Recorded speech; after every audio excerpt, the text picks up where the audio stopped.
Unknown language. Attempting translation.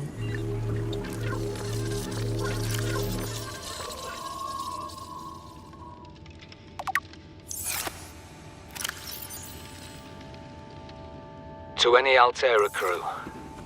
Landed in area of significant alien activity. Encountered predators in the Leviathan class, highly aggressive. Spectroscope scanner assigned species designator Reaper. One specimen attempted to swallow the life pod, doing extensive damage in the process. Only viable option is to make for the safety of the Aurora crash site. I have retrieved a data box with the creature decoy and enough resources to fabricate a couple of them. The swim's longer than the decoy lifetime, but it should just be enough to keep them busy. If you don't find me on board the ship, presume I miscalculated. Your best probability of interfacing with this facility is achieved by accessing the control room in the lower section.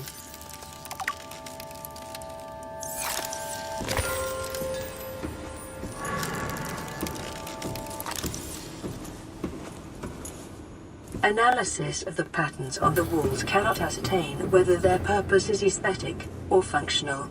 Further data required.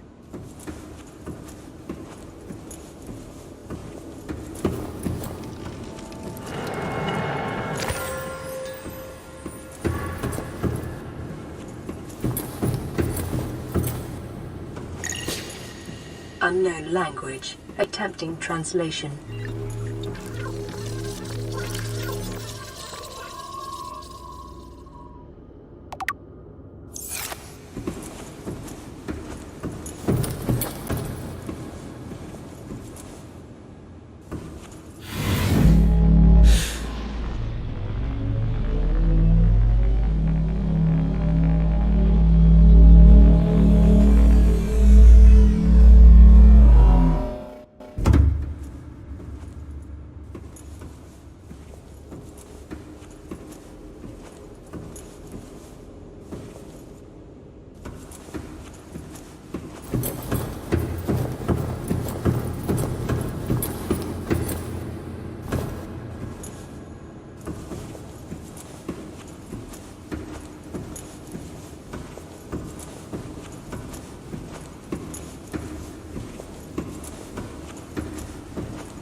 Scans indicate the facility's control room lies beyond this doorway.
control panel is broadcasting a message. Translation reads, "Warning, infected individuals may not disable the weapon.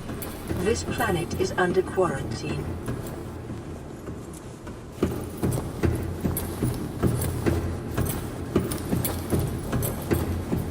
Translating background broadcast. Downloading summary to databank.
aboard, Captain.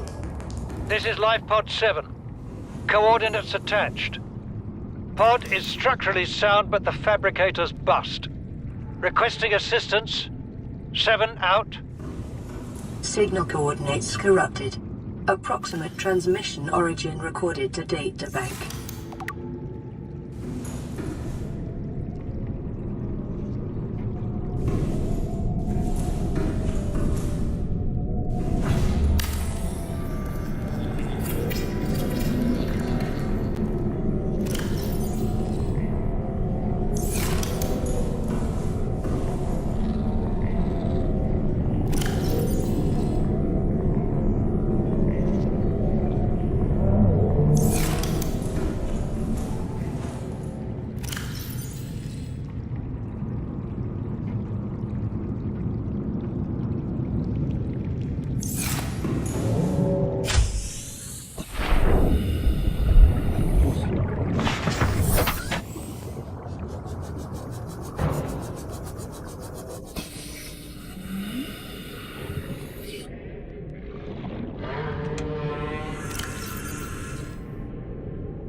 Blueprint acquired.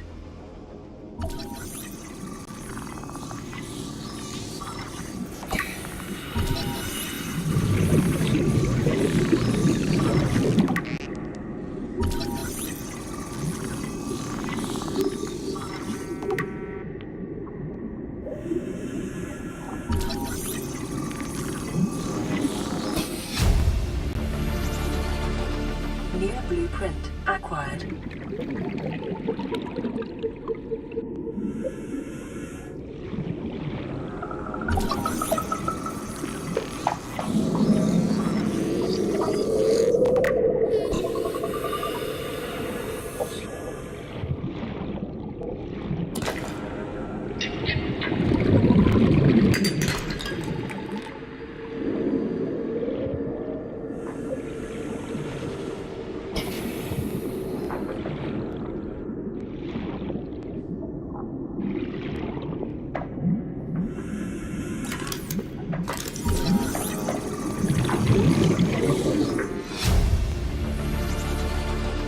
New blueprint acquired.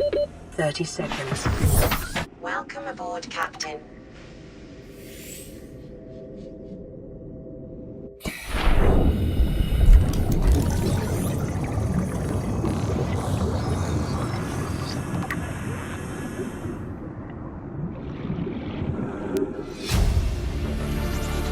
Son, there is always a pecking order.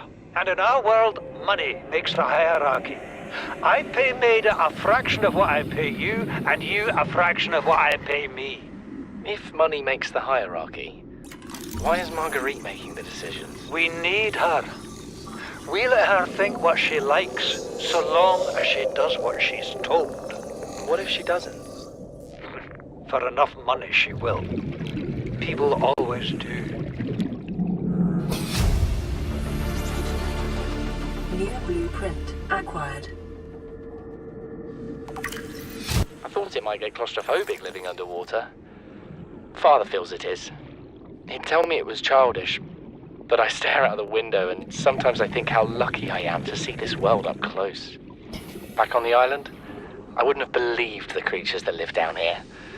The fish, they glow. There's one that's 90% eyeball. Snakes twice the length of a habitat compartment. Certainly, it's not all friendly. Most of the plant life is toxic. Learned that the hard way. But I've managed to coax some marble melons into growing indoors. And when they don't cover our dietary needs, well, we eat the fish themselves. It's a bit gross, but it's nothing they wouldn't do. I've been attempting to document my findings. Father approves. He says understanding is power. That the more we know about this planet, the more we can use it to our advantage. I'm just doing it because it's fun. It's not easy without proper equipment and network access, but the old-fashioned way, observing, taking notes, testing theories, shows me the world in a way a spectroscopic analysis never could. Lately, I've been watching the crab snakes. They ambush their prey as it tries to feed on the mushrooms they hide in. What they don't eat settles on the seabed, which fertilizes the mushrooms, which feeds the herbivores, and so the chain continues. Co-evolution gives me the fuzzies. We're already 200 meters below sea level. You want to go deeper? Look around us, Chief. Water leaking through the hull, water outside the hatch. We're drowning real slow. If rescue arrives, whatever shot us down, it's gonna do it again and again until it's shut off. You see an off switch around here, Chief? Why would it any more likely be half a kilometer down? Your kid found something on the scanner. There's something down there. Something that shouldn't be. You're mad. I'm going all the same, and I have an idea you two are gonna follow. But if you do, be mindful. Your authority stopped at sea level. You know what Maida told me today? She wants to build a habitat 500 meters below sea level, more than a kilometer east of here. And she needs Bart and I to do it. She's got it into her head that she can save us if she just acts recklessly enough. But I've hauled Star Wars to Neptune, Plasteel to the Federation. This family operates 9 different mining colonies across the Ariadne Arm. Maida thinks she's better suited to lead. Her contract still says otherwise. But I just cannot damn well tell whether it's the stupidest idea I ever heard, or my only hope. I turned 80 years old last week. I thought I had another 80 in me, but marooned on this planet, there's no swapping out of my liver when the old one fails. Here, I'm mortal. And Maida is useful. So, it's my responsibility to make a decision. Return to the island and hope whatever knocked the Degasi out of the sky won't do the same to the rescue ship. Or take us deeper in search of answers. And all the while be hoping old age gets me before the sea monsters do. I'll give Maida just one thing. She was right about these caves. There's enough lithium there to fabricate 100 tons of plasteel. Enough for a damn fleet of Cyclops submarines. There was nothing anyone could have done to avoid crashing here. But I was right to order the detour. If we get off this planet, they'll be talking about the Torgal share price on the other side of the Federation. Signal location uploaded to PDA. New blueprint acquired. Integrating new PDA data.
Something incredible just happened.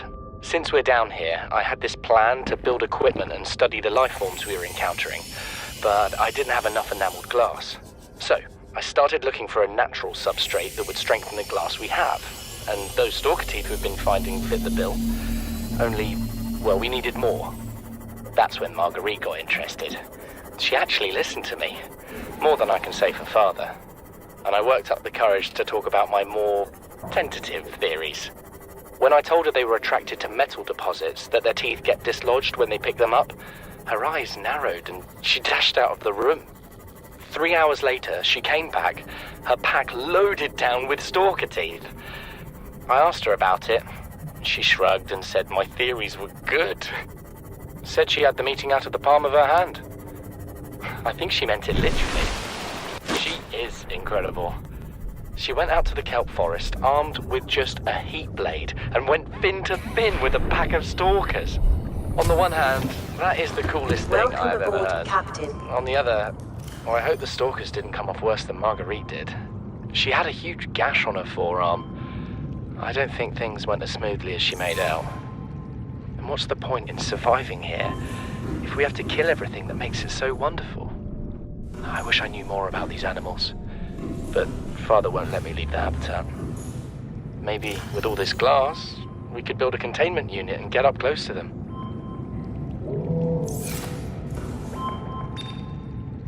This is Lifepod 4. We've landed close to the Aurora. Flotation device is active, but we've got some big old fish in the water with us, and I don't know how long we're gonna last. We're close to the crash site, so bring radiation protection. 4 out. Signal coordinates corrupted. Approximate transmission origin recorded to data bank.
It may be prudent to separate work and leisure spaces to maximize productivity. Treat this space as your home, but never forget that it is not.